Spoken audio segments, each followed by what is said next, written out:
오늘 계속해서 나팔 소리가 들리십니까? 라는 제목으로 본문의 말씀을 나누겠습니다. 우리가 같은 본문으로 지난주에 여섯째 나팔 심판의 내용을 살펴봤었죠. 나오는 심판의 묘사들은 이러했습니다. 금제단이 있고 그 넷불이 달린 그 진대단에서 어떤 음성이 들렸고 그 음성과 함께 여섯째 천사가 나팔을 불면서 큰 강 유브라데에 있던 네 천사가 풀리죠. 그러면서 2억이나 되는 마병대가 등장합니다. 특별히 여러분 주목해야 할 표현은 여러 묘사들이 있지만 큰 강 유브라데입니다. 큰 강 유브라데가 왜 중요하냐면 이스라엘 백성들에게 그 강은 사연이 있는 강이기 때문에 그렇습니다. 거듭 말씀드린 것처럼 구약적 배경에서 이스라엘 백성들에게 큰 강 유브라데는 사진 하나 보여주시죠. 바로 아수르라든지 한 번 더 눌러주세요. 바벨론이 이렇게 침범할 때 반드시 건넜던 강이거든요. 우리 한반도에도 전쟁사와 관련된 압록강 전투, 임진강 등등 각각 강마다 어떤 사연이 있는 것처럼 유브라데 강은 특별히 경계선에서 특별히 하나님께서 약속하셨던 성취의 땅의 영역에서 북방, 동북쪽이죠. 북동쪽의 경계선이었던 것이죠. 그러다 보니까 이스라엘 백성들에게는 약속과 관련된 땅이기도 하고 또 그들이 악할 때 하나님이 심판하신 데 있어서 주변 강대국을 사용하셨던 것과 관련된 심판을 행하셨던 하나님의 역사를 기억하는 상징적 의미가 있는 지역이기도 합니다. 더 나아가서 1세기 당시 신자들에게는 로마의 동방 경계선이었던 파르티라는 나라와의 연관된 사연을 떠올리기도 하죠. 그 다음 한번 보여주시면 보시는 것처럼 로마와 파르티아의 그 경계선에 유브라데 강이 있었고 이 파르티아는 다른 어떤 제국보다도 로마 제국의 기세 등등했던 로마 제국의 길을 꺾을 수 있는 전투력을 갖고 있는 그런 군대였 갖고 있었습니다. 그래서 당시에 파르티아가 로마 제국을 박살냈던 몇 번의 전투가 있는데 바로 그런 배경 속에서 이런 말씀을 하시는 거죠. 아무리 기세 등등했던 로마 제국도 유브라데 강 너머의 파르티아 기병에 의해 큰 타격을 입었던 것처럼 이 땅에서 하나님을 여전히 인정하지 않고 두려워하지도 않는 세상의 모든 것들은 결국 한순간에 무너지고 말 심판의 대상임을 기억해야 된다는 것이죠. 이 말은 즉슨 하나님은 공의로 반드시 악한 것에 대해 심판하신다는 것들을 잊지 말라는 것입니다. 당장에 마주한 현실에서는 심판이 저 먼 이야기처럼 여겨질지라도 교회는 지금 자신들을 압제하고 또 하나님을 대적하는 그 제국에 대해서 인내하면서 공의의 하나님의 심판을 기다릴 필요가 있다는 것이죠. 쉽지 않지만 그런 싸움을 요구받고 있는 것입니다. 근데 여러분 이런 심판의 사역은 하나님의 심판의 일하심은 단순히 그 심판 그 자체만을 목적하지 않음을 우리가 잘 알고 있습니다. 심판의 사역의 또 다른 면은 구원의 사역이죠. 심판의 과정을 통해서 완악한 자들을 깨우시고 또 부르시는 일들을 하십니다. 그럼 여러분 이 심판의 사역을 지나면 기대하는 반응은 돌아오는 거죠. 메르든 부모의 마음은 자녀와의 관계의 화해이며 회복이며 더 나은 걸음을 걷고자 하는 마음인 것처럼. 근데 여러분 오늘 이어지는 이 여섯째 나팔의 제왕, 그 공의의 하나님께서 반드시 악을 징벌하신다라는 어떤 이야기들과 함께 그 대상이 되었던 사람들 중에 살아남은 자들의 반응이 이어지는데요. 그 반응이 20절부터 21절에 나왔는데 한마디로 여섯째 나팔 심판에 대한 그들의 반응은 무엇입니까? 회개하지 않았다는 것입니다. 그럼 20절 보시고 21절 보시면 이 회개하지 않았다는 말에 반복이 되고 있습니다. 거듭 이야기하고 있죠. 특별히 여러분 손으로 행한 일을 회개하지 않았다 그럽니다. 여기서 손으로 행하지 않았다는 말에 이 손의 행위는 손으로 한 것만 이야기하는 게 아니라 소위 대유법이죠. 하나의 단어를 가지고 전체를 이야기할 때가 있지 않습니까? 우리에게 빵을 달라라는 말은 빵만 달라는 게 아니잖아요. 그런 손의 행위는 삶 전체를 가리키는 의미이고 결국 삶의 모든 행위들을 돌이키지 않았다는 겁니다. 특별히 회개하지 않았다는 말의 원어적 의미는 더 적극성을 갖습니다. 한마디로 회개를 거부했다는 겁니다. 회개할 기회가 주어졌지만 회개를 거부했다는 겁니다. 여러분 회개가 뭡니까? 교회에서 가장 많이 쓰는 단어 중에 회개가 아닙니까? 여러분에게 회개는 어떤 의미가 있습니까? 사실은 이 회개에 대한 바른 신앙은 바른 이해는 되게 복음적인 신앙을 갖는 데서 중요한 것 같습니다. 회개라는 것은 단순히 양심의 자책과 그런 후회, 뉘우침으로 머물 것들이 결코 아니죠. 또 심지어는 뭔가 자신의 일을 깊이 후회하면서 자학하고 고행으로 가는 것도 아닐 것입니다. 물론 회개의 눈물이 있지만 모든 눈물이 회개는 아니라는 것입니다. 괴로움이 회개가 아닙니다. 회개의 진정한 의미는 다른 말로 말하면 인정입니다. 나를 인정하는 겁니다. 내 약함과 더하여 악함을 인정하는 거며 하나님께 나아가야 할 필요성을 인정하는 겁니다. 내 절망을 인정하며 소망이신 하나님을 인정하는 겁니다. 결국 우리의 마음이 바뀌어서 주님의 긍휼과 도우심을 구하는 쪽으로 하나님 뜻을 향한 삶의 여정으로 걸음을 걸어가는 게 회개입니다. 그러니 단순히 내가 그때 그러면 안 됐었는데 라는 그 후회에 붙들려 있는 것이 회개라고 생각하시면 안 됩니다. 더하여 내가 다시 그러지 않을게. 여러분 그것도 엄밀하면 회개가 아닙니다. 여러분 다시 그러지 않을 자신이 드십니까? 가끔 그래요. 야 내가 네 나이로 돌아가면 그런 말 쉽게 하지 마십시오. 어떤 변수가 있을지 어떻게 하십니까? 야 내가 너희 때로 돌아가면 더 열심히 할 거다. 아니요. 애들도 만만치 않은 시험을 겪고 있는 겁니다. 우리 때야 놀 게 뭐가 있습니까? 자칙이나 비석각이라도 있었지. 지금은 애들 놀 게 뭐가 얼마나 많아요. 유혹이 넘쳐나죠. 사실은. 애들 대단한 거죠. 그 유혹을 이기고 있으니까. 그렇지 효진아. 정말 대단한 거예요. 무슨 말입니까? 진짜 회개는 나는 하나님의 긍휼과 도우심이 없으면 단 한 걸음도 하나님 기뻐하신 방향으로 가기가 쉽지 않습니다. 그 인정하는 겁니다. 그런데 여러분 오늘 본문을 보시게 되면 그렇지 않더라는 것이죠. 주목해 볼 것은 이 심판이 7인에 비하면 좀 더 강화되었다는 것을 우리가 거듭 말씀드렸습니다. 5번째 나팔과 비교해 봐도 더 강도가 더해졌습니다. 메뚜기 황춘 때는 단 5개월 정도의 기간이 상징되어 있었습니다. 그렇죠. 근데 지금은 6번째 나팔에는 사람이 3분의 1 죽게 된다는 겁니다. 여러분 이거를 문자적으로 해석할 필요는 없는 것 같습니다. 하나님께서 이런 모든 정황적인 묘사를 통해서 심판이 좀 더 심화되고 있음을 말하고 있는 것이죠. 그런데 그럼에도 불구하고 회개를 거부했다는 겁니다. 이와 같은 심판의 사람들의 반응을 통해서 우리는 뭔가 좀 생각해 볼 필요가 있는 것 같습니다. 왜 하나님께서는 이 6째 나팔의 재앙만을 말하지 않고 그 재앙의 과정을 지난 사람들의 반응을 우리에게 보여주시고 교회에게 보여주시는가? 그래서 저는 두 가지 정도의 교훈이 있는 것 같습니다. 첫 번째는 정말 이렇게 보면 하나님의 심판의 그 사역의 목적이 실패한 것처럼 보이는데 정말 그런가라는 것이죠. 결론을 말씀드리자면 우리는 결과만 보고 실패를 판단하면 안 된다라는 것입니다. 여러분 지금 심판의 강도가 더해져 가는 과정 속에 회개하지 않는 자들을 가만히 보게 되면 심판의 사역으로 목적하신 하나님의 회개는 실패한 것처럼 보입니다. 그렇죠? 왜냐하면 심판을 통해서 돌아와야 되는데 고집 부리고 있는 사람들이 여전히 있다는 것은 마치 하나님의 사역에 실수가 있는 것처럼 비춰집니다. 그러나 여러분 성경의 맥락을 보면 지금 이 회개하지 않는 자들의 드러남은 오히려 심판의 강도가 더해졌음에도 불구하고 돌이키지 않는 그들의 완악함의 모습들의 현실들은 스스로들이 심판받을 자리에 있다는 것을 자증하는 것입니다. 쉽게 한 예를 들면 애굽 왕 바로가 이스라엘 백성들을 애굽에서 보내는 과정 속에 고집을 부리잖아요. 뭐 성경 일부에는 하나님께서 바로를 완악하게 하셨다 하지만 그것만 있는 건 아니죠. 바로 스스로를 완악하게 했다는 그러니까. 그러니까 일부러 하나님께서 바로의 마음을 굳게 하셨다는 게 아니라 그 굳은 마음을 허용하셨다라는 표현이 맞을 것입니다. 그런데 여러분 열재앙은 다 지난 뒤에 어떻게 했습니까? 결국 인정한 듯 했지만 정신 차려보니까 다 떠나고 나니 어떻게 했어요? 다시 정예들을 모으고 쫓아가잖아요.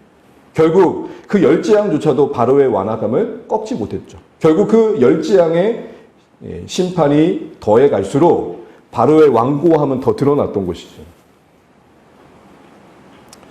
여러분 신앙생활 하면서 여러분 이런 모습들을 보면서 이런 판단을 하게 된다는 것들을 우리가 생각해 보면서 참 조심해야 될 것 같은 내용들을 좀 생각해 보게 됩니다. 회개를 목적으로 한 심판의 사역이 결국 회개하지 않는 자를 드러냄으로써 마치 실패처럼 보이지만 결국 성경의 맥락에서는 그렇지 않은 것을 확인했습니다. 무엇을 말하는 겁니까? 우리는 보여지는 것 결과만을 가지고 평가하는 삶을 좀 지양할 필요가 있다는 것입니다. 성공적인 결과, 어떤 성취, 업적, 뜻대로 되어진 것들을 가지고 하나님께 영광 되어진다라는 사고를 우리가 할 때가 있습니다. 틀린 건 아닐 것입니다. 그러나 조금 더 우리의 삶을 좀 돌아보게 되면 우리 삶의 성공보다는 되어지지 않는 일들이 더 많습니다. 그렇지 않습니까? 되어지는 일, 뜻대로 된 것보다 사실은 그렇지 않은 게 더 많죠.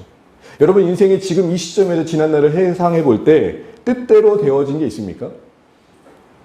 뜻대로 되어지면 지금의 배우자를 만났을까요?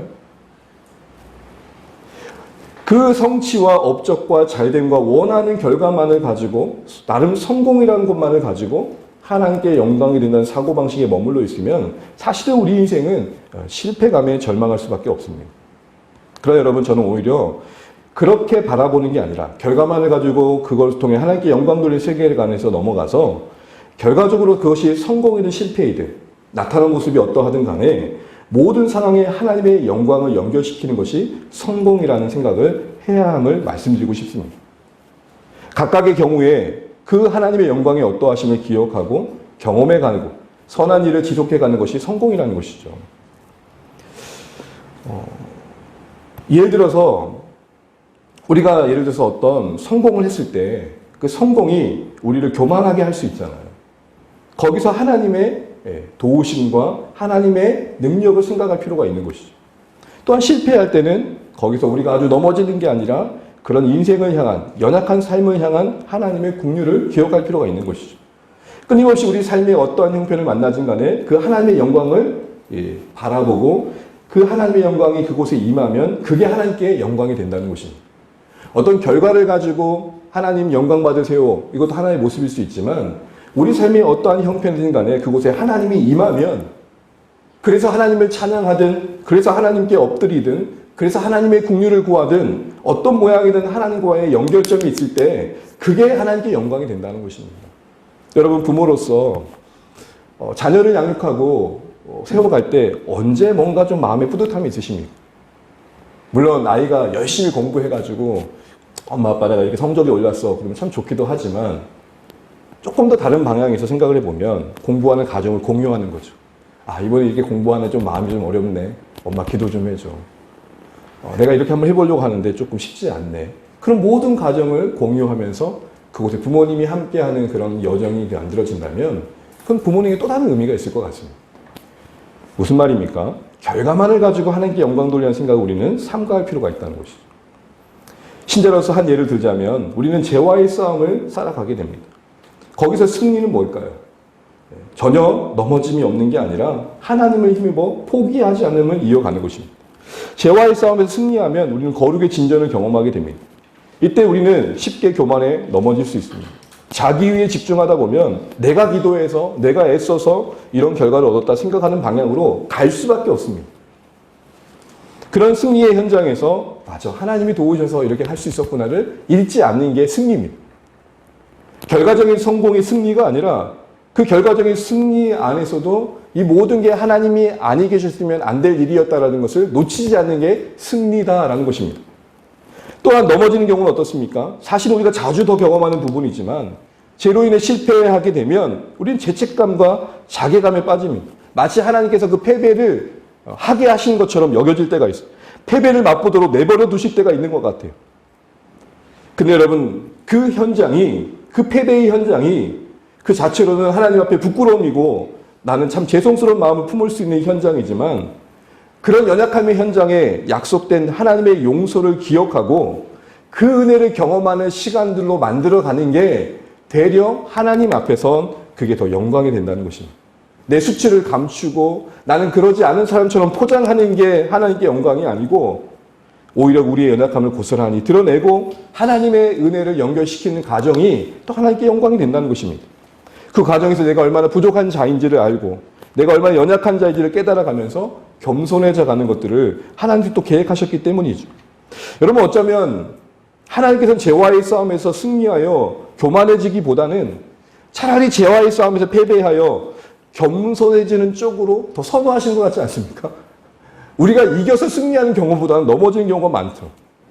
왜 그럴까요? 뭐 정답은 없지만 생각해보는 건 그렇습니다. 그만큼 겸손해지기가 쉽지 않다는 겁니다. 겸손을 떨기는 쉽지만 실제 겸손해지기 쉽지 않습니다. 내가 정말로 부끄러워하는 경험들을 몇 번 해야 그때도 해야 조금 더 겸손해지죠. 이런 과정들을 통해 하나님은 더 큰 계획을 담아내신 것들을 기억하면서 오히려 그 넘어진 자리에 하나님의 용서와 은혜를 담아내려고 애쓰는 것, 그게 오히려 승리라는 것입니다. 특히 여러분, 여전히 극복하지 못한 채 반복을 넘어짐의 반복을 계속되고 있는 현실에 대해서 우리는 어떻게 해야 될까요? 거기서의 승리는 뭘까요? 포기하지 않는 게 승리입니다. 계속되는 실패 앞에서도 하나님의 은혜가 풍성함을 바라보면서 그 자리에 다시 한번 주님의 국률을 구하는 쪽으로 걸음을 걷는 게 승리입니다. 죄책감과 수치에 붙들려서 나도 이 정도면 내가 인간적으로 나를 용납하지 못하겠는데 하나님은 어찌하시겠노? 이런 어설픈 생각을 내려놓는 것입니다. 이기든 지든 그곳에 하나님의 능력이 임하고 그곳에 하나님의 은혜가 임하는 기회로 만들어가는 것 자체가 승리라는 것이죠. 사역은 어떻습니까? 우리가 지난번 목회 칼럼에 나눴지만 전도하고 누군가를 섬기는 사역의 현장에서도 우리는 자꾸 실패를 겪을 때가 있습니다. 결과만을 가지고 얘기하면 하나님께 영광이 안 될 것 같습니다. 그럼 종종 그런 얘기를 성도님들이 하십니다. 제가 하면 오히려 하나님께 수치일 거예요. 제가 제대로 하는 게 아무것도 없거든요. 근데 여러분, 이런 고백을 하는 가정 속엔 그만큼 무언가 실패를 거듭했던 경험도 있을 겁니다. 근데 여러분, 그 실패가 우리 안에 자꾸 냉소감을 만들고 계속 지치고 거기에 휩싸이게 한다는 것, 이거 자체가 여러분 정말 안타까운 거죠.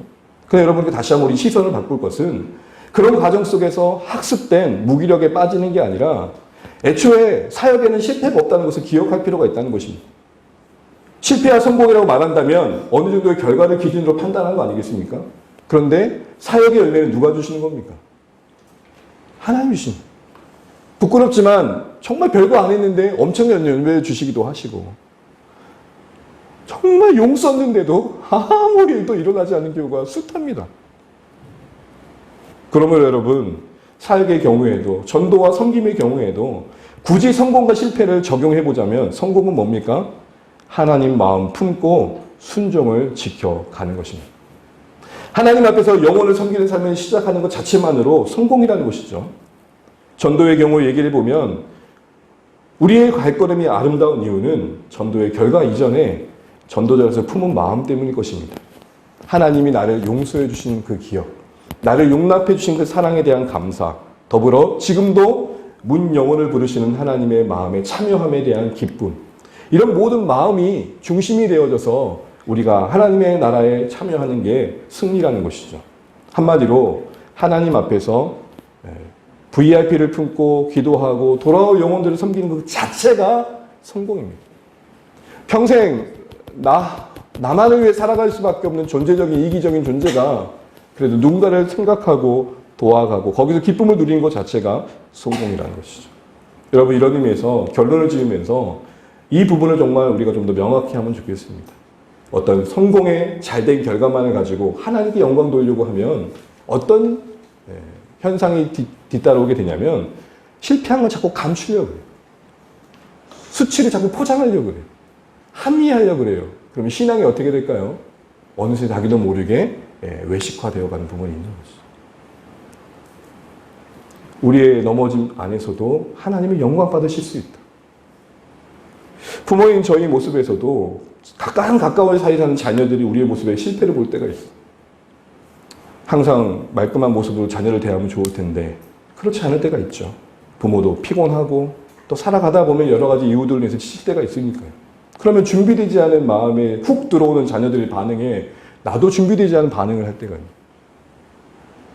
그래서 나온 노래가 있지 않습니까? 내 안엔 나도 모르는 게 너무 많아. 휙 한번 적고 나면 휙 일어나는 것들. 그러면 그때 승리는 뭘까요? 애써 아닌 것처럼? 아니요. 얘야, 우리 모두가 죄인이고 엄마도 아빠도 하나님의 은혜가 필요하다는 것을 기억하고 나를 위해 기도해 주지 않겠니? 목회자로서 자녀들을 위해서 잘 해보려고 하지만 한계가 분명히 있는 것 같습니다. 그런 가정 속에 부족함을 느낄 때가 있고 안타까움을 느낄 때가 있죠. 그 한계 앞에서 자녀들에게 할 수 있는 건 그걸 겁니다. 아빠가 사역하다 보면 너희들이 좀 부족함을 많이 보일 수 있는 부분이 있을 텐데 이 부분을 너희들이 이해해주고 기도해주면 좋겠다. 그 연약함 속에 우리의 모습이 감춰지는 게 아니라 하나님의 은혜를 연결시켜서 함께 가는 방향으로 선택을 해가는 것이죠. 그런 의미에서 여러분 결론적으로 우리는 링크가 중요합니다. 여러분 야곱의 사닥다리 그 다음 화면을 보시면 야곱의 사닥다리에서 봤던 메시지 중에 하나는 뭡니까? 그 야곱의 그 사닥다리 꿈의 환상의 현장은 노숙한 현장이었습니다. 내일은 또 어떻게 가노라는 답답한 현장이었어요. 근데 하나님께서 그 베델에 찾아오셨잖아요. 하늘문이 열리고 천사들이 오르락내리하는 사닥다리를 봤습니다. 이 상징하는 바가 뭡니까? 하나님과 야곱의 인생이 연결되어 있음을 말합니다. 야곱도 꿈에서 깨고 난 다음에 뭐라고 말합니까? 과연 하나님께서 여기에 계십니다. 이걸 가지고 제가 별빛 아래에서 우리 아이들과 나눴던 시간들 통해 했던 이야기들이 있는데요. 영어로 연결이 링크잖아요. 그 다음 눌러주세요. 이런 고백을 해보는 겁니다. Lord, 주님, I'm nothing. 저는 아무것도 아닙니다. Navigate my way. 제 길을 인도해 주십시오. 그리고 Keep my spirit up. 내 영혼을 붙들어 주시고 지켜주시고 일으켜 주십시오. 여러분, 다 잊어버려도 우리 삶이 어떤 형편에 던져지든 그곳에 하나님과 연결되는 게 승리인 줄 알고 모든 상황에서 하나님과 동행해 가실 수 있는 우리 모두 되시기를 주의 이름으로 축복합니다. 사람들한테 우리를 감추는 건 그럴 수 있습니다. 그러나 여러분 하나님 앞에서는 그러지 마십시오. 두 번째로 생각해 볼 것은 이 회개하지 않은 자를 드러내어 주셔서 교회에게 무엇을 교훈하고 싶냐 하실 때 가장 중요한 말은 완고함을 주의해야 된다는 것입니다. 우리 20절 말씀 같이 한번 읽어보겠습니다. 20절입니다. 시작. 이 재앙에 죽지 않고 남은 사람들은 손으로 행한 일을 회개하지 아니하고 오히려 여러 귀신과 또는 보거나 듣거나 다니거나 하지 못하는 금은 동과 거듭 말씀인 것처럼 하나님의 심판의 목적은 뭡니까? 그 심판의 과정 속에서 그들이 돌아오게 하시는 거죠. 깨닫게 하시는 거죠. 근데 지금 거듭 말씀드린 것처럼 그럼에도 불구하고 살아남은 자들 가운데 살아남았다는 건 뭐죠? 기회가 주어진 거 아닙니까? 여러분 우리는 하루하루를 기회를 허락받고 있다는 것을 기억하시면 좋겠어요. 아침에 눈을 뜨면 하루의 기회를 허락받은 것입니다. 누군가는 그렇게 표현하더라고요. 우리는 오늘도 하루를 선물 받았다. 네? 하루를 건 선물 받은 것입니다. 근데 여러분 그 살아남은 자들이 지금 회개하지 않고 있는데 회개하지 않을 뿐만 아니라 어떤 모습을 보였습니까? 오히려라는 표현이죠. 오히려는 말을 주목해 보시면 오히려 하나님을 부정할 뿐만 아니라 누구를 섬겼대요? 귀신을 포함하여 아무런 반응도 할 수 없는 우상을 섬기는 쪽, 하나님을 대적하는 쪽으로 갔다는 겁니다. 여러분 잘 아신 것처럼 우상을 섬기고 귀신을 섬기는 것을 하나님께 제일 싫어하시다. 근데 그쪽으로 갔다라는 거예요. 이걸 통해서 뭘 보여주는 걸까요? 그만큼 그들 안의 역사는 죄가 얼마나 심각한지를 보여주고 계시는 거예요. 하나 생각해 볼 것은 이들이 그런 재앙을 지나면서도 살아남는 기회들이 하나님께로 가지 않고 우상을 섬기는 쪽으로 갑니다. 내가 교회 가는 것보단 절에 가는 게 더 낫지. 아이고 내가 교회 가는 것보단 점 치는 게 낫지. 이러고 있다는 것입니다. 여러분 여기서 볼 수 있는 건 뭐죠? 무언가 사람들은 믿고 의지할 필요성을 느끼는 건 맞습니다. 그런데 자기가 의지할 대상을 제대로 분별하지 못하는 어둠 가운데 있다는 것을 보여주고 있는 것이죠. 뭔가 사람들이 다 자기들을 근본적으로는 내가 뭔가 나 홀로 설 수 없다는 걸 압니다. 그런데 제대로 분별하고 우리가 의지할 만한 분이 누구신지를 찾는 것은 쉽지 않은 모습이라는 것이죠. 그래서 여러분 그 다음 보여주세요. 영국의 유명한 작가인 체스터턴이라는 분은 이런 말을 했었습니다. 같이 한번 읽어볼까요? 하나님을 믿지 않는 사람들의 문제는 아무것도 믿지 못하게 되는 것이 아니라 아무거나 믿게 된다는 것이다. 다른 방향으로 가지 못하는 어두움이 가장 큰 문제라는 것이죠. 여러분 이런 현실을 보여준 이유가 뭘까요? 당시 신자들에게는 그들의 모습을 바라볼 때 아마 여러 생각이 들었을 것 같습니다. 비록 현실적으로 우리가 더 힘든 자리에 있지만 비록 현실적으로 우리가 더 제국 앞에 짓밟히는 안타까운 현실이 있지만 참 우리가 복받은 자이구나. 그 보이지 않는 하나님이 믿어지고 우리가 하나님을 의지할 수 있다는 것 자체가 참 복이구나. 이거를 일깨워주고 있다는 것이죠.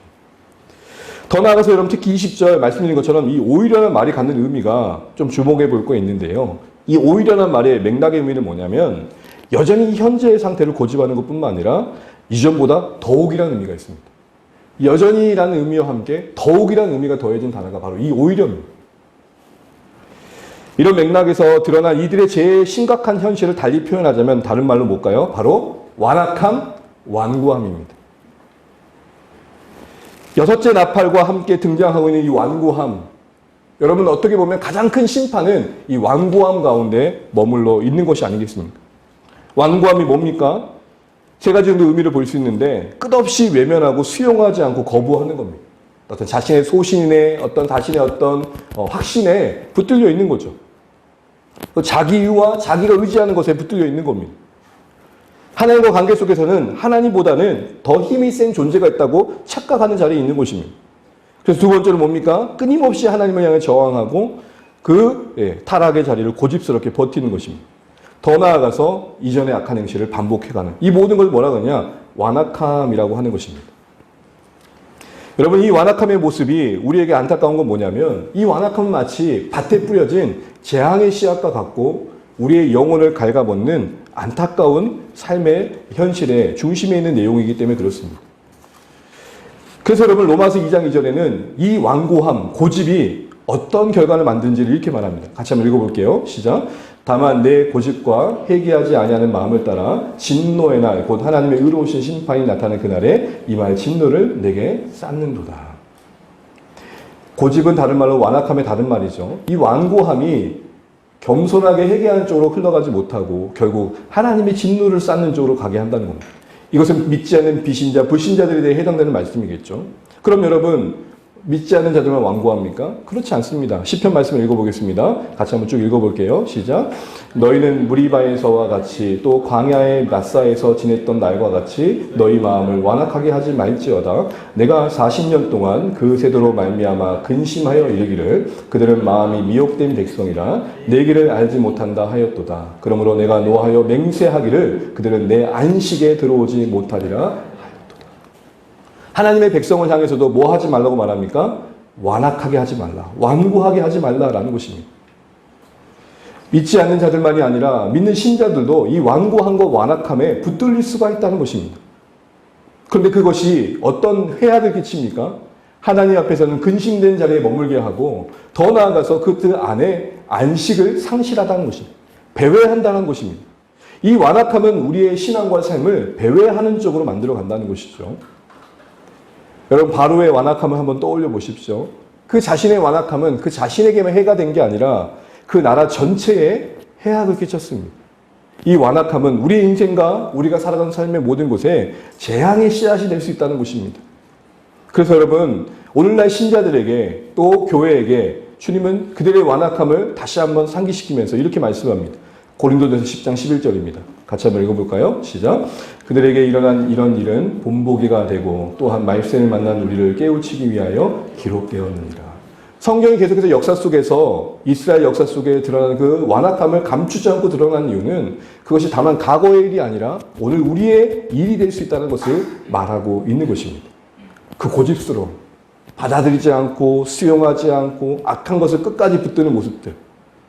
하나님은 계속 우리를 간섭하시고 내어버려두지 않는 여러 성격들로 찾아오심에도 불구하고 끝까지 붙들고 있는 어떤 견고한 진과 같이 무너지지 않는 영역들이 사실은 신앙 안에 있을 수 있다는 것이죠. 그럼 여러분 처음부터 우리가 이렇게 완고해지는 건 아닐 것입니다. 여러분 건강의 상식을 보게 되면은 가장 평소에 중요한 건강 관리 중에 하나는 스트레칭이라고 그럽니다. 우리 몸이 자연히 가만히 두면 굳어가죠. 병이 들어서 굳어가는 병도 있지만 사실은 건강한 사람도 가만히 누워있으면 굳어가요. 그래서 여러분 자고 일어나면 몸이 개운하십니까? 뻐근하십니까? 물론 에이스 침대에 누우신 분들은 편안하십니다. 몸이 뭔가 어딘가 좀 뿌듯하죠. 그래서 밟아줬으면 좋겠다. 이렇게 만마해줬으면 좋겠다는 마음을 갖는 거예요. 가만히 고정된 자세를 하면 굳어가게 돼 있어요. 그래서 여러분 스트레칭이 정말 중요하다는 얘기를 하는 것을 듣게 됩니다. 스트레칭으로 수시로 근육을 풀어주라는 거죠. 직장인들도 일터에 앉아서 앉은 자세로 뭐 이렇게도 하고 뭐 이렇게도 하고 계속 적절한 스트레칭이 필요하다는 것입니다. 영적으로도 마찬가지일 겁니다. 우리의 마음은 가만히 두면 어느 쪽으로 갈까요? 경화되는 쪽으로 가요. 은혜가 강화되는 쪽으로 가기보다는 마음의 근육이 경화되어지고 굳어지는 방향으로 간다는 것입니다. 그럼 부드러운 마음을 유지하는, 완악한 마음에 반대되는 부드러운 마음을 유지하기 위해서는 영적 스트레칭이 필요하다. 곳곳에 말씀의 증거들이 있지만 한 3가지 말씀을 보고 말머리하면서 정말 우리가 이 완악함을 경계해야 될 것들을 생각하고 어떻게 살아갈지를 또 결단하는 시간이면 좋겠습니다. 먼저 우리 히브리서 3장 보겠습니다. 3장 12절 13절입니다. 우리 함께 읽어볼게요. 시작. 형제들아 너희는 삼가 혹 너희 중에 누가 믿지 아니하는 악한 마음을 품고 살아계신 하나님께서 떨어질까 조심할 것이요 오직 오늘이라 일컫는 동안에 매일 피차 권면하여 완고하게 되지 않도록 하라. 아멘. 첫 번째 보게 되면 하나님과 관계 속에서 도전하고 있는 내용인 걸 보게 됩니다. 우리가 악한 마음, 그 완고한 마음, 굳은 마음을 품지 않기 위해선 하나님 앞에 떨어질까를 조심해야 된다는 겁니다. 이건 바꿔 말하면 뭘까요? 늘 겸손히 하나님 앞에 우리 마음의 상태와 형편을 살필 필요가 있다는 것이죠. 여러분, 우리 안에 완악함이 있다는 모습들은 어떻게 나타날까요? 몇 가지 얘기를 한번 해보죠. 하나님이 내게 주신 복을 은혜가 아닌 당연한 권리와 받을 만한 것들로 여길 때 그건 완고한 것입니다. 설교를 통해 하나님의 말씀을 듣고 도전받는 시간이라고 얘기하지 않고 목사님이 나를 공격하시네? 이거 완고한 겁니다. 지도자와 공동체 지대에 걷던 관심과 권면을 간섭받는 쪽으로 자꾸 받아들이는 것도 우리의 마음이 굳어지는 쪽으로 가고 있는 것입니다. 희생하며 섬기며 주님의 일을 한다고 생각하는 게 아니라 그 은혜에 합당하게 내가 나를 드린다고 생각하는 게 아니라 선심 쓰고 있다고 생각하고 있다면 우리 마음이 연세 굳어지고 있는 것입니다. 뜻대로 풀리지 않은 상황에 직면하면 우리 마음은 굳어집니다. 그때 더 큰 그림 속에서 이것 또한 하나님이 합력하여 선을 이루시겠다는 생각보다는 쉽게 원망하고 낙심하고 있다면 우리 마음이 굳어지고 있는 겁니다. 이 완악함은 우리에게도 예외되지 않고 찾아올 수 있는 현실들입니다. 근데 이런 완악함이 왜 문제가 됩니까? 이 완악함에 여러분 우리가 붙들리게 되면 사실은 그게 우리를 하나님의 은혜로부터 더 멀어지게 하고 파멸하는 쪽으로 가기 때문입니다. 뻔히 보이면서도 뻔히 들으면서도 재앙의 자리를 떠나지 못하더라는 것입니다. 그런 우리에게 우리 자신이 하나님께로부터 떨어질까 조심하라 이 말은 늘 개인의 살피는 시간이 필요하다는 것이죠. 물론 우리는 각자 살아가는 삶의 속에서 우리 자신을 돌아볼 것입니다. 여러분, 이 개인의 침묵의 시간은 연습되어져야 더 풍성함을 누릴 수 있음을 알아야 됩니다. 이거 하나를 기억하시면 좋겠습니다. 진득하게 묵상의 자리를 지켜가다 보면 그 묵상이 우리를 지켜주는 은혜를 경험하게 된다는 것입니다. 묵상이란 게 뭘까요? 묵상에 빠지지 말할 건 말씀일 것입니다. 말씀을 대하면서 그 안에 조용히 우리 자신을 살피는 거죠. 하나님의 관점으로 좀 범종교적인 용어이라지만 관조하는 삶을 살아가는 것입니다. 나를 좀 객관화하는 것입니다. 여러분 참 희한하게요. 세월의 흐름과 함께 우리가 좀 더 성숙이 자연스러우면 좋겠는데 세월의 흐름과 함께 굳어져가는 신앙의 영역과 생각의 영역이 있더라고요. 누구만 몰라요? 네? 누구만 몰라요? 자기만 몰라요.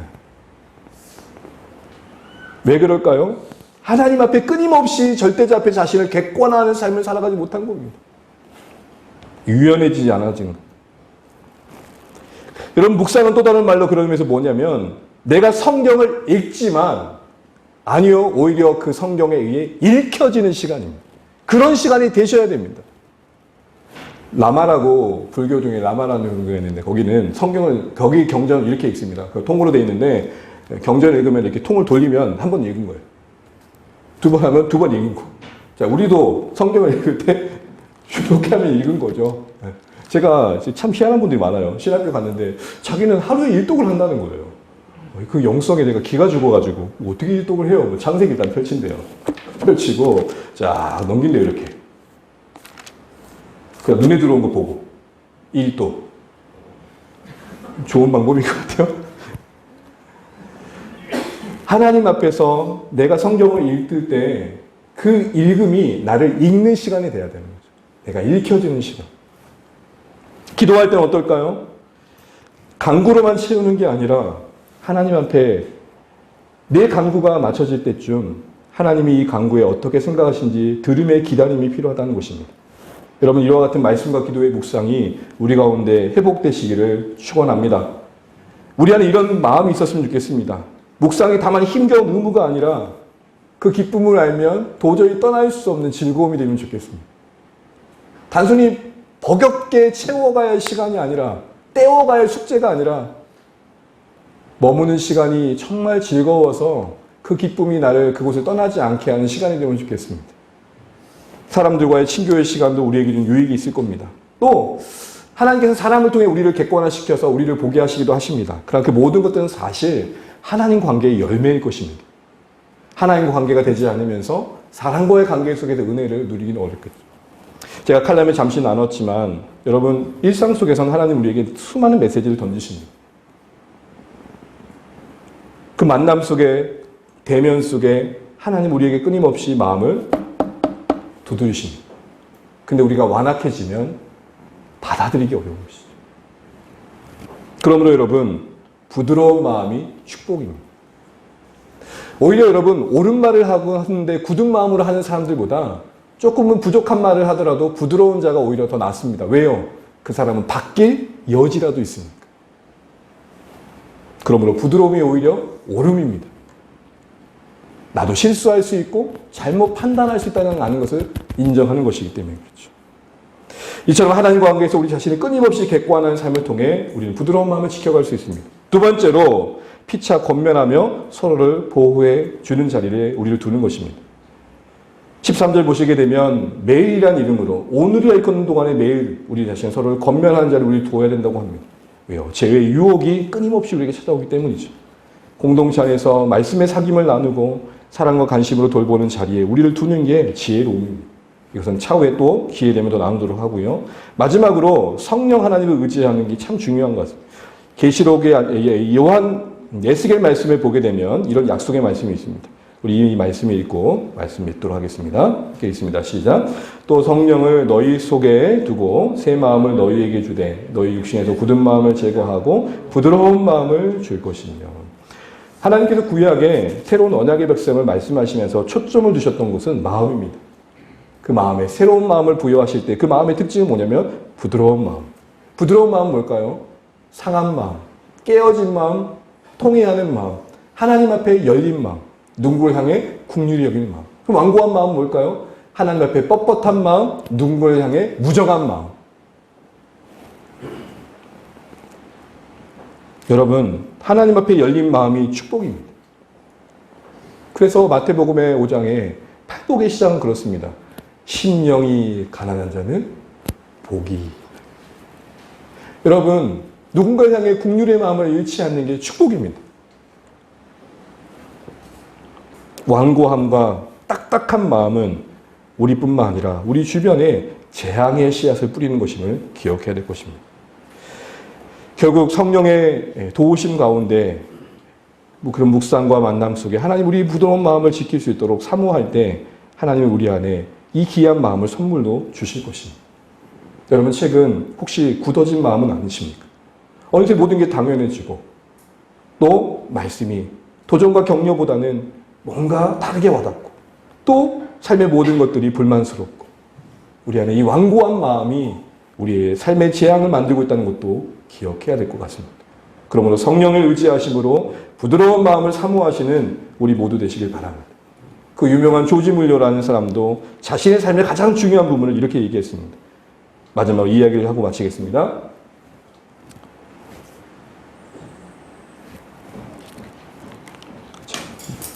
네, 한번 읽어볼까요? 시작. 나는 내가 매일 해야 하는 가장 우선적이고 중요한 일이 주 안에서 내 영혼이 행복해지는 것을 이전보다 더 분명히 알게 되었다. 참 많은 사역을 하지만, 조지 뮬러 전기에 나온 부분인데요. 자기가 참 많은 사역을 하지만 결국 내가 그 많은 일들을 할 때 내 영혼이 부드럽지 않으면 결국 내가 하는 모든 일에 재앙이 임하더라는 것입니다. 설교자인 제가 분노로 설교한다고 생각해 보십시오. 사역하는 제가 응어리진 마음을 풀지 못하고 선교한다고 생각해 보십시오. 그럼 이건 여러분에게 너무나 큰 해를 끼치는 겁니다. 사랑하는 주 안의 가족 여러분, 부드러운 마음을 사모하시기를 주님의 이름으로 축복합니다. 우리 삶에 죄와 유혹이 스트레스로 우리를 자꾸 굳어가게 합니다. 그리고 우리를 더 굳게 해가면서 그 완악함을 만들어갑니다. 우리에게 필요한 게 뭘까요? 영적 스트레칭. 날마다 묵상으로, 기도로, 들음으로, 성령을 의지하심으로 우리 마음을 잘 관리하셔서 하나님의 은혜를 담아내고 흘려보내시는 주 안에 우리 모든 가족 되시기를 주의 이름으로 축복합니다. 네.